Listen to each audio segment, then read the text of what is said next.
Hi everyone, welcome to the session. So in this session, I want to discuss one more topic from the storage account, which is access tiers.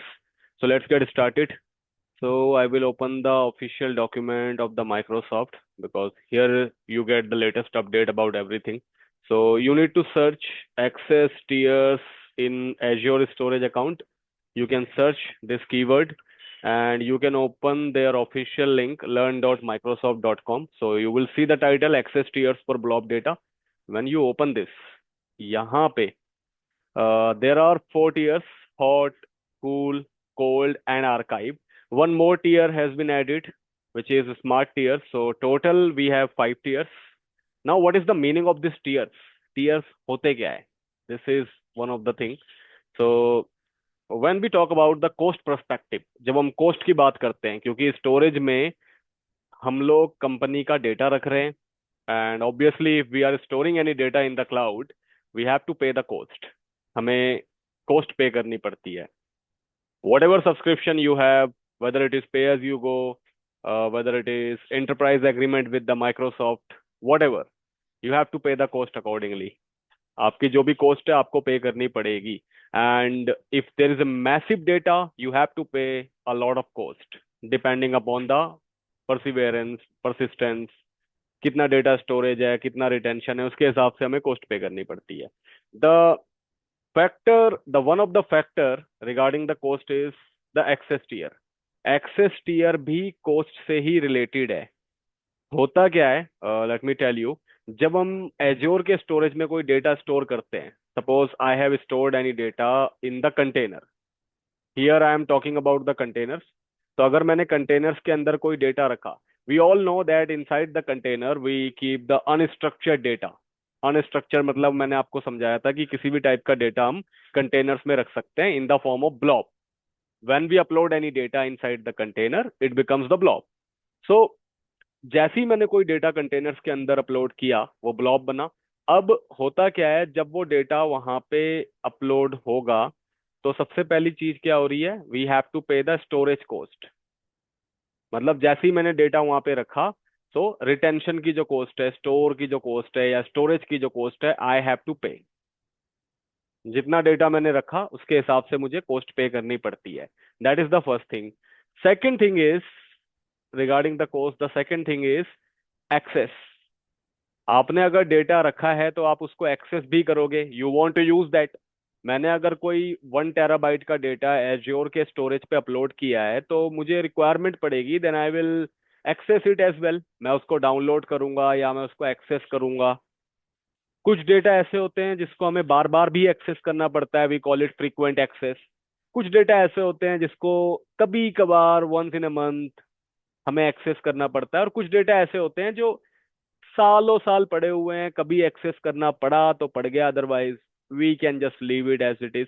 तो access कहीं ना कहीं होगा. और जब भी access होगा, जब भी हम डेटा को यूज करना चाहेंगे या एक्सेस करना चाहेंगे या डाउनलोड करना चाहेंगे, दैट टाइम स्टोरेज के कॉस्ट के अलावा we have to pay the network cost as well.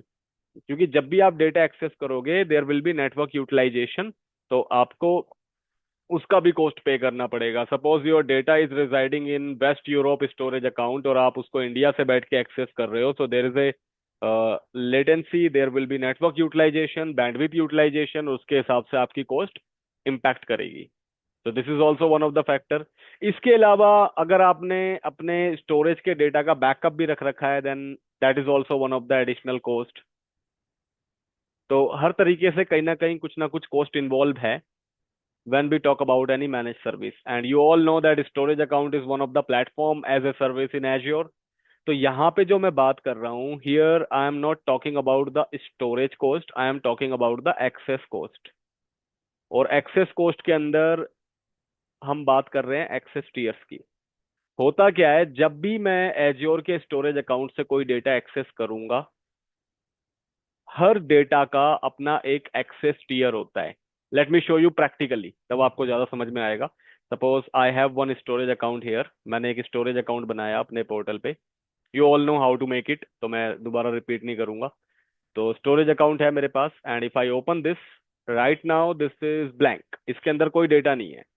If you see, even if you go to the storage browser, तो यहाँ पे कोई भी डेटा नहीं दिखाई देगा क्योंकि कुछ है ही नहीं, अभी तक मैंने कोई डेटा अपलोड नहीं किया है। And even if you go to the containers, there is no data. See, और डॉलर लॉक्स कंटेनर जो बाय डिफॉल्ट लॉक्स के लिए आता है वही है। तो सबसे पहले मैं एक कंटेनर ऐड करके आपको समझाता हूँ मैं बोलना क्या चाहता हूँ। If I click on add containers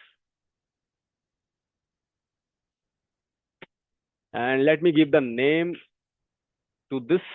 I will give condi01, then create.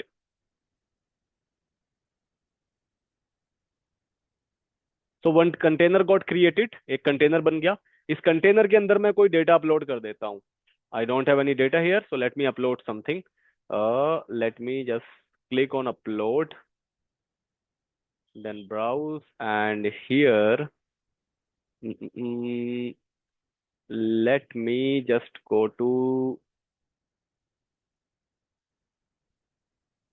let me upload these three files.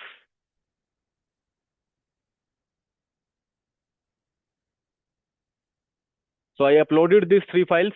जैसे ही मैंने कंटेनर के अंदर ब्लॉब्स अपलोड किए या डेटा अपलोड किया, you will see data has been uploaded along with the date and timing, plus उसके साथ ही साथ यहाँ पे एक ऑप्शन आ रहा है access tier, and you all can see it is hot inferred, hot inferred, hot inferred. Now what is the meaning of this? So access tier basically related है हमारे कोस्ट से। कुछ डेटा ऐसे होते हैं जो मैंने बताया कि जिनको हमें बहुत फ्रिक्वेंटली एक्सेस करना पड़ता है। कुछ डेटा ऐसे होते हैं जो कभी कभार एक्सेस करने होते हैं, और कुछ डेटा ऐसे होते हैं which we have uploaded for the compliance purpose, और उनको साल में एक बार कभी एक्सेस करना पड़ गया तो कर लेते हैं, अदरवाइज बहुत रेयर है। तो उन्हीं चीजों के लिए जो है टीयर्स दिए गए हैं। If you want to save the cost on the frequency of accessing your data, आप डेटा को किस फ्रीक्वेंसी पे एक्सेस कर रहे हो, कैसे एक्सेस कर रहे हो, कितनी बार एक्सेस कर रहे हो, उसमें उसमें अगर आपको कोई ना कोई कॉस्ट ऑप्टिमाइजेशन या कॉस्ट की सेविंग करनी है, then you can optimize it via the access tiers, जो कि अभी आप देख पा रहे हो हॉट। अब ये है क्या? So let's move to the document again. See, data stored in the cloud grows at an exponential pace. मतलब जितना डेटा क्लाउड में आप स्टोर करते हो वो बढ़ते ही जाता है, क्योंकि आप डेटा की नीड, डेटा हमारा रेगुलर क्रिएट होते रहता है, हम उसको अपलोड करते रहते हैं। तो जैसे जैसे डेटा अपलोड होगा कॉस्ट भी बढ़ेगी ऑब्वियसली। और कॉस्ट को मैनेज करने के लिए it is very helpful that you are organizing your data based on how frequently it will be accessed.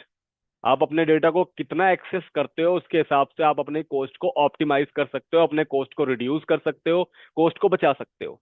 कितने टाइम के लिए आप उसको रख रहे हो, ये भी एक इंपॉर्टेंट फैक्टर है डिसाइड करने में। तो उस प्रोसेस में हमारी जो हेल्प करता है, जो कॉस्ट इफेक्टिव मैनर में या कॉस्ट को बचाने में हमारी जो हेल्प करता है, that is access tier.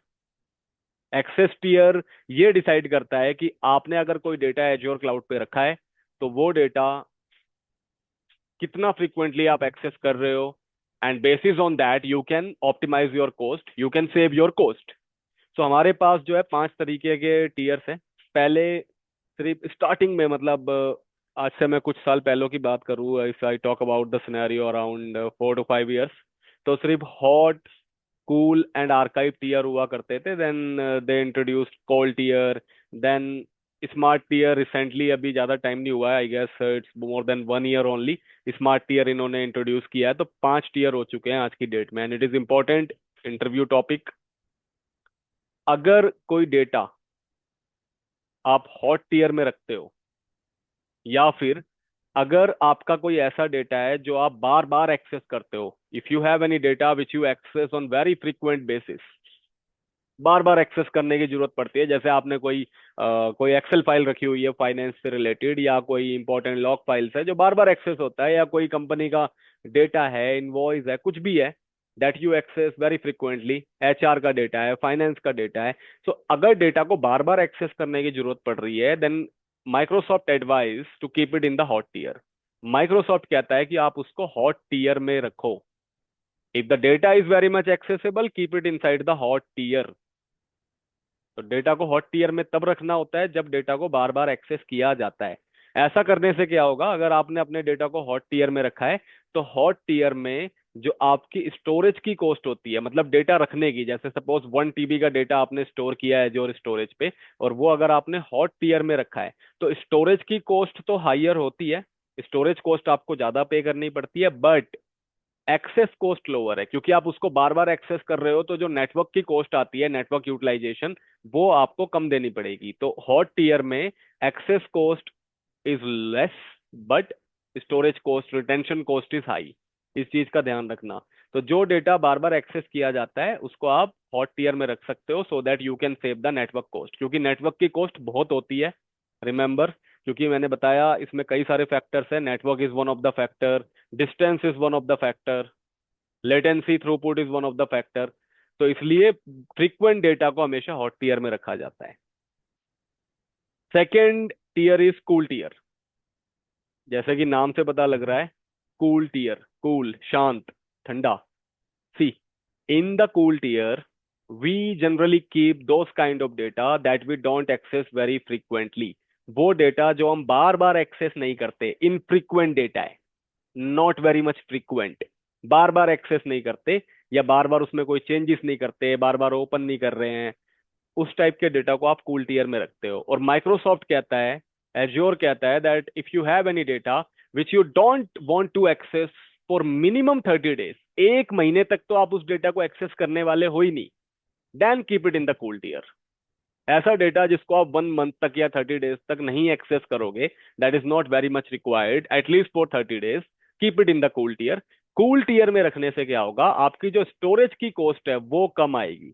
Storage cost, if suppose 1 TB का आपका डेटा है कंटेनर में, and if it is in cool tier, तो आपकी स्टोरेज की कॉस्ट, 1 TB की जो रखने की कॉस्ट है, रिटेंशन कॉस्ट है, वो कम आएगी, बट एक्सेस कॉस्ट उसकी हाई होगी as compare to the hot tier. Hot tier इसका उल्टा है। यहाँ पे अगर आप उसको एक्सेस करते हो तो एक्सेस कॉस्ट आपको ज्यादा पे करनी पड़ती है, बट स्टोरेज में आप पैसे बचा रहे हो। अब इससे फायदा क्या हुआ, इससे ये फायदा हुआ कि जो डेटा हम बार बार एक्सेस कर ही नहीं रहे हैं, कभी कभार मतलब 30 डेज तक तो बिल्कुल टच भी नहीं करने वाले हम उसको, तो यहाँ पे हम उसको स्टोर करके अपने स्टोरेज की कॉस्ट भी बचा पा रहे हैं, प्लस क्योंकि हम उसको 30 डेज तक एक्सेस करने वाले हैं ही नहीं, तो उस केस में हमारी जो है एक्सेस की कॉस्ट भी नहीं आएगी। और कभी एक बार एक्सेस करना भी पड़ गया, then that's not a cost incurring factor, क्योंकि हॉट में तो आपको बार बार डेटा एक्सेस करना पड़ रहा है, कूल में आप बहुत रेयरली एक्सेस करोगे, तो कहीं ना कहीं आपकी दोनों ही कॉस्ट बच रही है। बट अगर आप कूल टीयर में डेटा रख के देन आप उसको बार बार एक्सेस करते रहते हो, कूल टीयर में आपका कोई डेटा है और आप उसको बार बार एक्सेस कर रहे हो, very frequently you are accessing it, तब तो आपकी जो एक्सेस कॉस्ट है वो बहुत ज्यादा आने वाली है। तो अगर आपका डेटा फ्रीक्वेंट एक्सेस होता है, Microsoft says to keep it in the hot tier, but अगर 30 डेज तक, मिनिमम 30 डेज तक अगर आप उसको छूने वाले भी नहीं हो, then keep it in the cool, पैसे बचाओ। And there comes the third tier which is called cold tier. Cold is the advance one of cool. मतलब अगर आपके पास कोई ऐसा डेटा है जिसको आप 90 डेज तक मिनिमम एक्सेस नहीं करने वाले, you are not going to access it for minimum 90 days, 90 days के बाद यानी 3 मंथ्स के बाद आप उसको मे बी एक्सेस करोगे, आपको रिक्वायरमेंट पड़ सकती है, but at least for 90 days you are not gonna access it, then आप उसको कोल्ड टीयर में मूव करो।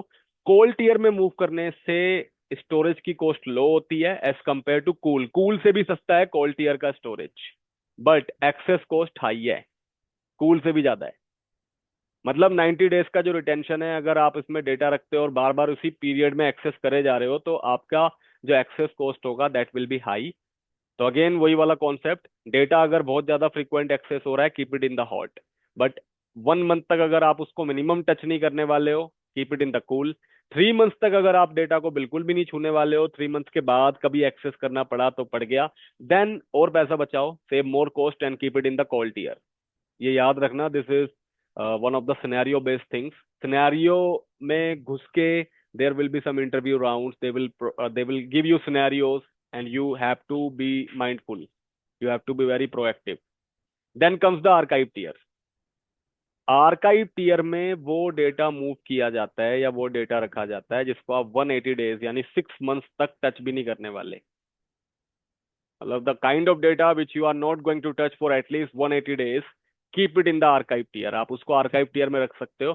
और आर्काइव टीयर में अब आप समझ ही गए होगे, आर्काइव टीयर में स्टोरेज कॉस्ट बहुत ही कम है, but again access cost high है। अब इसमें एक एक्स्ट्रा डिफरेंस आ जाता है इन तीनों के कंपैरिजन में। एक्स्ट्रा डिफरेंस ये है कि अगर मैंने कोई डेटा आर्काइव टीयर में रख दिया तो मैं उसको एक्सेस नहीं कर सकता डायरेक्टली। अगर मैंने कोई डेटा कूल टीयर में रखा, हॉट में रखा या कोल्ड में रखा, तो मैं उसको कभी भी एक्सेस कर सकता हूँ। कॉस्ट मुझे पे करनी पड़ती है, दैट्स अनदर स्टोरी। मान लो मैंने कूल टीयर में कोई डेटा रखा, तो माइक्रोसॉफ्ट कहता है कि 30 डेज तक आप उसको एक्सेस नहीं कर रहे हो तो इसमें रखो, so that you can save some money. या मैंने कोल्ड टीयर में कोई डेटा रख दिया, and Microsoft says that if you are not going to touch it for 90 days, then keep it in the cold tier, save some money. But अगर मुझे इससे पहले भी रिक्वायरमेंट पड़ गई, मान लो मुझे 30 डेज से पहले मेरा डेटा एक्सेस करना है, मैं कर सकता हूँ। मुझे 90 डेज से पहले मेरा डेटा एक्सेस करना है, मैं कर सकता हूँ। मुझे उसके बाद करना है, तब भी मैं कर सकता हूँ। कोई रिस्ट्रिक्शन नहीं है। कॉस्ट आएगी, cost is another factor. But ऐसा नहीं है कि मैं 30 डेज तक ब्लॉक ही हो जाऊंगा, I will not be able to access my data, या 90 डेज तक ब्लॉक हो जाऊंगा, ऐसा नहीं है। Whenever I need, I would be able to access my data. But if you move your data to the archive tier, archive tier में जैसे ही आपका डेटा गया, it will be inaccessible on the spot. आप उसको access नहीं कर सकते। जैसे आपने उसको रख दिया और आप सोच रहे हो कि यार कल एकदम से रिक्वायरमेंट आ गई, I will just access it and I will see, तो आप नहीं कर सकते।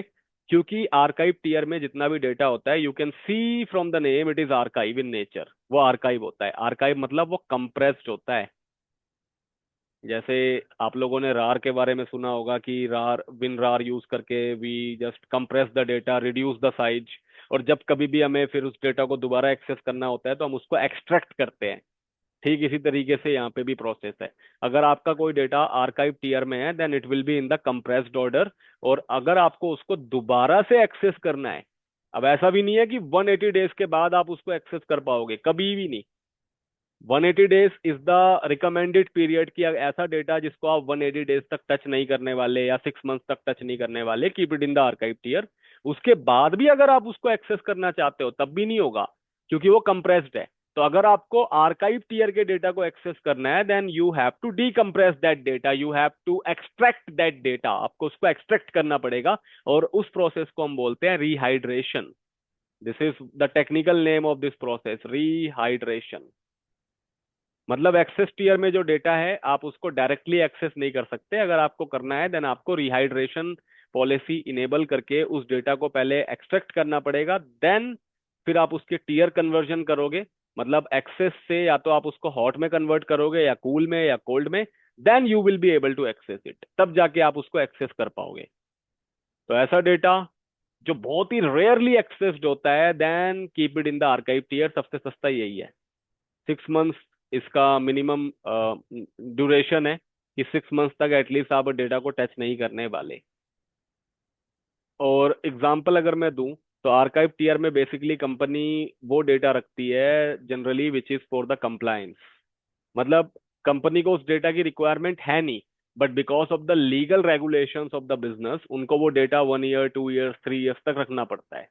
जैसे कुछ बिजनेस कंडीशंस होती है, for example in the manufacturing businesses, they have to keep the data for 2 years, 3 years. तो उनको अपने कंपनी का सेंसिटिव डेटा रखना पड़ता है। रिक्वायरमेंट नहीं भी है, तो कुछ अनएक्सेसिबल डेटा या अनयूज डेटा भी उनको रखना पड़ता है। तो in order to save the cost, वो उसको आर्काइव टीयर में मूव कर सकते हैं, क्योंकि उसकी रिक्वायरमेंट नहीं है उनको। They will not access it on regular basis. Even साल में कभी पड़ गई तो पड़ गई, अदरवाइज नहीं। तो वहां पे कॉस्ट सेव करने के लिए we can keep it in the archive tier. तो कंप्लाइंस के डेटा को आप आर्काइव टीयर में रख सकते हो, या कुछ ओल्ड बैकअप्स आपने रखे हुए हैं, उसको आप आर्काइव टीयर में रख सकते हो। कोल्ड टीयर में जनरली हम फॉर एग्जांपल बैकअप्स रख सकते हैं किसी डेटा का, या कोई लॉक्स। लॉक्स की भी रिक्वायरमेंट नहीं है, बट कुछ टाइम के लिए रखना पड़ रहा है, फॉर एग्जांपल फॉर कंप्लायंस, तो हम उसको रख सकते हैं। हॉट में वेरी फ्रीक्वेंट डेटा जो रोज रोज एक्सेस हो रहा है। कूल टीयर में हम उसको मूव कर सकते हैं अगर वो 30 डेज तक आप नहीं है, मतलब उसको उसकी रिक्वायरमेंट ही नहीं पड़ रही है आपको 30 डेज तक, तो वो भी आप मूव कर सकते हो कूल टीयर में। तो कूल टीयर में जनरली आप रख सकते हो again your locks, your CCTV footages, the files which is not in use, your quarter report. Quarter report जो होती है कंपनी की, क्वार्टर प्रोग्रेस रिपोर्ट, जो 3 3 मंथ्स की प्रोग्रेस रिपोर्ट होती है, जो बार बार स्टडी नहीं करना पड़ता जिसका, तो इस टाइप का डेटा हम रख सकते हैं। तो हर चीज के अपने एग्जांपल्स हैं। Then there is last year which is called smart tier. Smart tier is basically one of the smart accessible tier. और ये ज्यादा पुराना नहीं है, इट इज न्यू ऑप्शन। ये क्या करता है, ये पैटर्न्स पे काम करता है। It works on the pattern, usage pattern. मतलब ये एक तरीके से this is one of the one of the you can say option from the AI.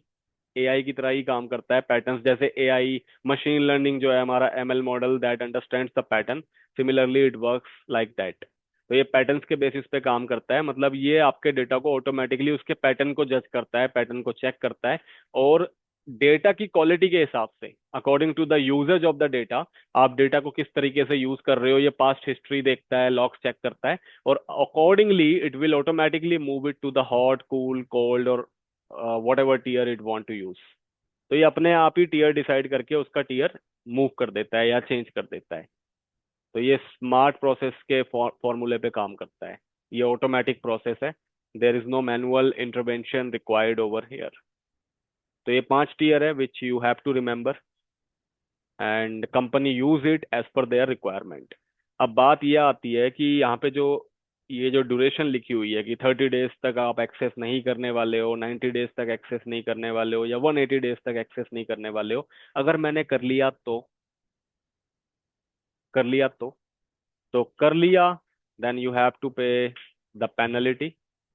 मतलब अगर आपने कूल टीयर में कोई डेटा मूव कर रखा है तो कूल टीयर बोलता है कि आप उसको 30 डेज तक तो एटलीस्ट टच नहीं करोगे, बट आपको रिक्वायरमेंट आ गई, आपने 10th डे पे ही डेटा एक्सेस कर लिया, you had access that data on the 10th day, then what will happen?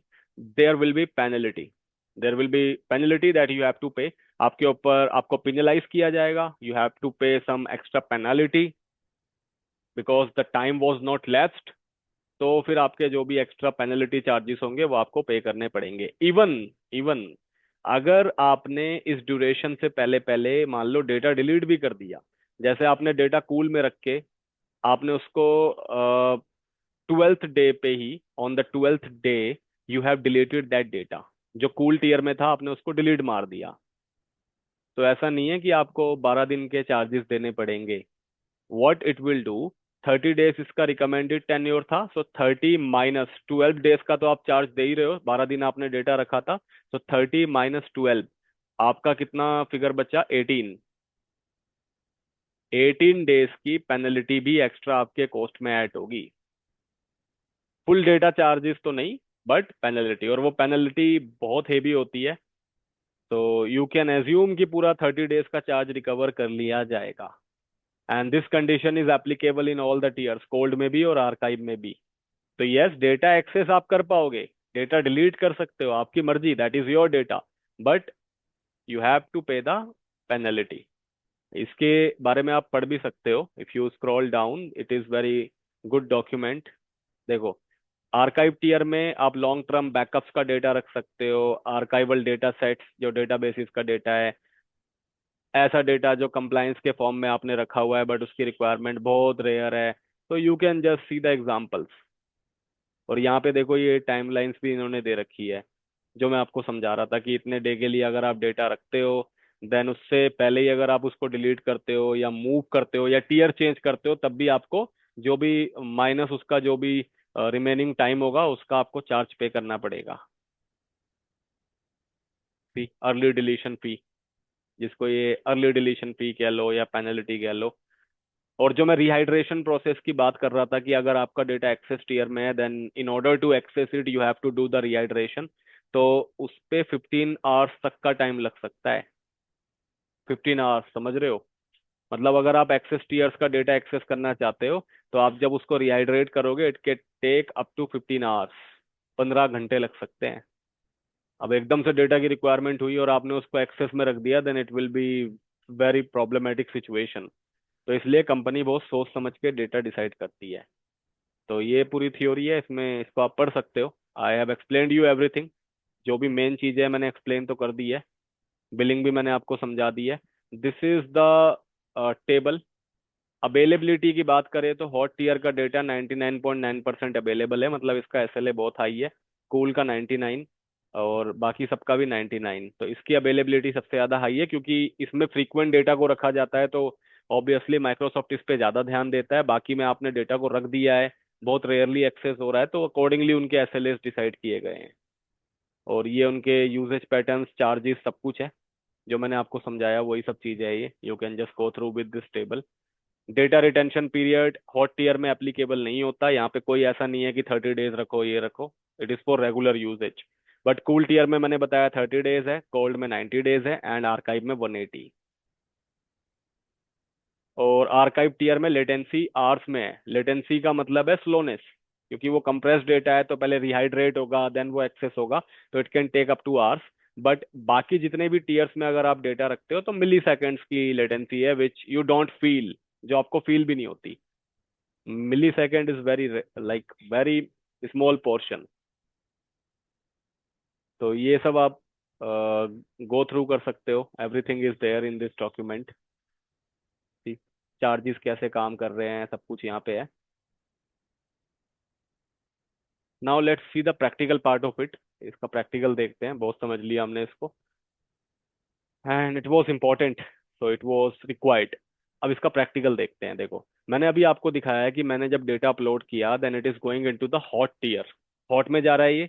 अगर मैं कुछ भी अपलोड कर रहा हूँ, if I upload again something, मैं मिड में कुछ अपलोड करने का ट्राई करता हूँ, जैसे मैंने ये लॉग एनालिटिक्स के क्यूएल क्वेरी अपलोड करने की ट्राई किया। Now it has been uploaded and it is also in the hot. तो ये सारे के सारे डेटा जो मैं अपलोड कर रहा हूँ it is going into the hot. और ब्रैकेट में एक चीज लिखी हुई है, इन्फर्ड। इन्फर्ड का मतलब होता है डिफॉल्ट। डिफॉल्ट मतलब आपने स्टोरेज अकाउंट लेवल पे डिफॉल्ट सेटिंग कर रखी है कि जब भी कोई डेटा अपलोड होगा inside the container that will go into the hot tier, इसलिए वो हॉट में जा रहा है। ब्रैकेट में लिखा भी हुआ है इन्फर्ड, जब भी लिखा होगा समझ जाना ये डिफॉल्ट सेटिंग है। जब हम स्टोरेज अकाउंट बनाते हैं तो वो डिफॉल्ट सेटिंग में बन जाता है नेक्स्ट नेक्स्ट फिनिश करके। तो उस टाइम पे हॉट बाय डिफॉल्ट सेलेक्टेड होता है, और जब भी मैं कोई डेटा अपलोड कर रहा हूं तो वो हॉट में ही जा रहा है, बिकॉज माइक्रोसॉफ्ट एज्यूम्स कि आप जो डेटा अपलोड कर रहे हो you need it on regular basis, on frequent basis. तो इसलिए वो बाय डिफॉल्ट सारा डेटा हॉट में लेके जाता है। तो मैं कुछ भी अपलोड करूंगा it will go into the hot. But मुझे अगर इसको कूल में करना है, मैं चाहता हूं कि मैं जो भी डेटा अपलोड करूं बाय डिफॉल्ट वो कूल में हो जाए या कोल्ड में हो जाए, तो उस कंडीशन में I need to go to my storage account, मुझे अपने स्टोरेज अकाउंट में जाना पड़ेगा। And on the storage account level I need to make certain changes. तो मैं स्टोरेज को स्क्रॉल डाउन करूंगा and here I need to go to the configuration option. Configuration में जाना पड़ेगा मुझे। एंड यहाँ पे if you scroll down on the bottom तो आपको यहाँ पे दिखेगा ब्लॉक का एक्सेस टीयर डिफॉल्ट, जो कि हॉट है। अब इसको आप कूल या कोल्ड में कन्वर्ट कर सकते हो। By default on the storage account level you can not keep the data in the archive tier और स्मार्ट टीयर। तो आर्काइव और स्मार्ट टीयर में बाय डिफॉल्ट आप सेटिंग नहीं कर सकते। डिफॉल्ट टीयर सिर्फ हॉट कूल और कोल्ड को ही समझता है। उन दो टीयर्स के लिए आपको मैनुअली प्रोविजन करना पड़ता है। आप ऐसा नहीं कर सकते कि मैं कोई भी डेटा अपलोड करूं बाय डिफॉल्ट ये आर्काइव हो जाए, no, you have to manually convert it. तो अभी मैं दिखाऊंगा आपको। अभी ये हॉट में है, अगर मैं इसको कूल में कर देता हूँ एंड सेव करता हूँ तो ये देखो चार्जेस वगैरह भी बता रहा है, वो मैंने आपको समझा ही दिया है, you can read about it, कि आप अर्ली डिलीशन करोगे या अर्ली चेंज करोगे तो भी आपको चार्ज तो पे करने पड़ेंगे। तो सेव। तो डिफॉल्ट ईयर मैंने चेंज कर दिया and now if I go to the containers और मैं अपना कंटेनर ओपन करता हूँ, देन लेट्स सी कि ये कूल में कन्वर्ट हो जाएगा या फिर ये हॉट में रहेगा। तो जब तक ये प्रोसेस में है I will upload one more file, देखते हैं वो कैसे अपलोड होगी। I will upload this one, log analytics workspace document, then upload. Let's see क्या होता है। देखो, सारा डेटा कूल में कन्वर्ट हो चुका है क्योंकि मैंने डिफॉल्ट पॉलिसी कूल कर दी है। So everything has been converted to the cool, inferred inferred inferred, और जो मैंने नया डेटा अपलोड किया वो भी कूल में गया। इवन अब मैं कुछ भी डेटा अपलोड करूंगा it will go into the cool tier, क्योंकि मैंने उसकी डिफॉल्ट पॉलिसी को ही कूल कर दिया है। Similarly if I want to change it to the cold मैं वो भी कर सकता हूँ, सेम प्रोसेस है। Let's change it to the hot again. तो करते हैं इसको change, go to the configuration then change. आप इसको कोल्ड में करना है कोल्ड में भी कर सकते हो। ये कॉस्ट सेविंग से रिलेटेड इंपॉर्टेंट फैक्टर है। अब वापस चलते हैं। Because in the cloud, it's not always about the deployment, productions, and troubleshooting. It also about the cost. Cost is one of the biggest concern in the company. Cost and security is the topmost priority of the business. Cloud में data centre it is costly, अगर आपने उसको सही तरीके से use नहीं किया, optimise नहीं किया, then cloud is very costly for the businesses. अगर आपके इंजीनियर इनएफिशिएंट है, if they don't care about the cost, if your architect is not well planned, अगर आपका आर्किटेक्ट प्लान्ड आर्किटेक्ट नहीं है, और if it is not a season professional, then it can incur heavy losses. And security is one of the priority also, क्योंकि cloud पे है, manage service है, then security, most of the things are not in your control, तो security भी एक बड़ा factor बन जाती है। And that is why we have the scarcity of security professionals in the market. Security वालों की बड़ी स्केर्सिटी है मार्केट में। सो सब कुछ वापस हॉट में कन्वर्ट हो गया, इनफर्ट डिफॉल्ट। तो ये तो आप प्रोसेस समझ गए। सपोज मेरी ये जो फाइल है, पहले मैं इसको बहुत फ्रीक्वेंटली एक्सेस करता था, it was in hot tier, क्योंकि मेरे को रोज रोज एक्सेस करना पड़ता था, but now I don't access it, बहुत रेयर है। मैं इसको कूल में कन्वर्ट करना चाहता हूँ, then how will I do it? अभी ये हॉट में है, if I want to convert it to the cool tier, इसका साइज है 12.75 KB। I can just click on this three dots, और यहाँ पे ऑप्शन है चेंज टीयर। चेंज टीयर पे आप लोग क्लिक करो, देन हॉट इन्फर्ड है, मतलब डिफॉल्ट है, आपको कूल में करना है आप कूल करो, कोल्ड में करना है कोल्ड करो, आर्काइव करना है आर्काइव करो। Suppose I want to convert it to the cool, save. तो अब ये कूल में हो गया, देखो बाकी सारा डेटा हॉट में है, इवन जो मैं अपलोड करूंगा वो भी हॉट में रहेगा, क्योंकि that is a default policy on the storage account level. But manually मैंने इस डेटा को कूल कर दिया है, तो इसका जो कॉस्ट होगा वो कूल के हिसाब से, कूल के अकॉर्डिंगली, कूल का जो प्राइसिंग लिस्ट है उसके हिसाब से काम करेगा। Suppose I don't need it again, अब ये 30 डेज के बाद भी मैं इसको एक्सेस नहीं कर रहा, means I don't want to access it for 3 months at least. अब ये डेटा और पुराना हो चुका है, 3 मंथ्स तक इसकी रिक्वायरमेंट ही नहीं है, then I can convert it again to the cold tier. Requirement के अकॉर्डिंगली मैं इसको चेंज कर सकता हूँ, कोल्ड पे कर दिया मैंने। उसके बाद भी अगर 6 मंथ्स या 1 ईयर तक मैं एक्सेस करने वाला ही नहीं हूँ, then final option is converted to the archive tier. तो you can optimise the cost. अब ये वार्निंग भी दे रहा है, ऐसे करोगे तो रिहाइड्रेशन करना पड़ेगा, आपको उसको हॉट या कूल में कन्वर्ट करना पड़ेगा, which can take several hours. मैंने आपको बताया 14 आवर्स तक का टाइम लग सकता है। सेव। तो अब ये इसको आर्काइव में देखो कन्वर्ट कर दिया है, तो कन्वर्ट तो हो गया, लेकिन आप इसको एक्सेस नहीं कर पाओगे। बाकी डेटा तो आप एक्सेस कर लेते हो, if you click on this you will be able to download it, you will be able to delete it, you will be able to access it। ये सब प्रोसेस आपको पता है कैसे एक्सेस करते हैं, डाउनलोड करते हैं। बट अगर कोई डेटा आर्काइव टीयर में है, if I click on this file, you don't see any option of download. आप डिलीट कर सकते हो, बट डिलीट करोगे भी तब भी स्टिल यू हैव टू पे at least the charges, the penalty of 6 months, जो मैंने अभी आपको समझाया था।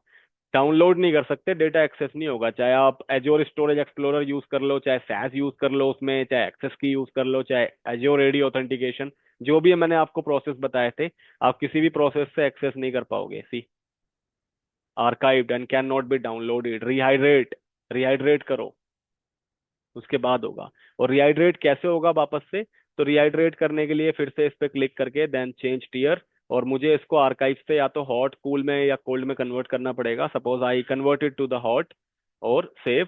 तो अब रिहाइड्रेशन पॉलिसी स्टार्ट हो गई है। इसमें टाइम लग सकता है, इट कैन टेक आवर्स, घंटे लग जाते हैं इसमें। And it may introduce the cost as well, खर्चा भी आएगा मेरा, क्योंकि मैं पॉलिसी को फॉलो नहीं कर रहा हूँ। मैंने कूल टीयर में डेटा किया, 30 डेज से पहले पहले उसका टीयर चेंज कर दिया कोल्ड में, कोल्ड में करके अब आर्काइव में लिया आया, आर्काइव से फिर हॉट में लेके जा रहा हूँ, और आपके प्रैक्टिकल के बाद डिलीट भी कर दूंगा सब कुछ। सो आई have to incur some charges, but इतना चार्ज नहीं होगा, क्योंकि बहुत ही रेयर डेटा है, 12.75 KB। तो it will not be a blunder, बहुत कुछ इससे होने वाला नहीं है। बट कंपनी में the data will be in TBs, तो वहां पे बहुत बड़ा फैक्टर है। So this is one of the thing, hot, everything related to the tiers, ये हमने डिस्कस कर लिया। प्रैक्टिकल इजी था, but concept was very depth, और ये आपको पता होना चाहिए, it is very important for you to know about it. So I have covered all these sections. Now in the next session, we will be discussing about the file share topic. File share पे discussion करूंगा मैं। It is the part of storage account, but there is one more new topic which has been introduced in the file share, so we will also take it. तो हम वो भी discuss करेंगे। So let's connect in the next session. For now, we can wrap up this call, and thank you very much for your timing. And if you are enjoying this session, if you are learning something valuable, please don't forget to subscribe, share, and hit the notification bell icon. And if someone has any query, please drop the message into the comment box, or you can also drop me the email on my email ID mentioned in the description of this video. तो वहाँ पे आपको email ID मिल जाएगी. If you will have any concerns, you can always reach out to me. I would be glad to help. So signing off. Thank you very much. Have a great day.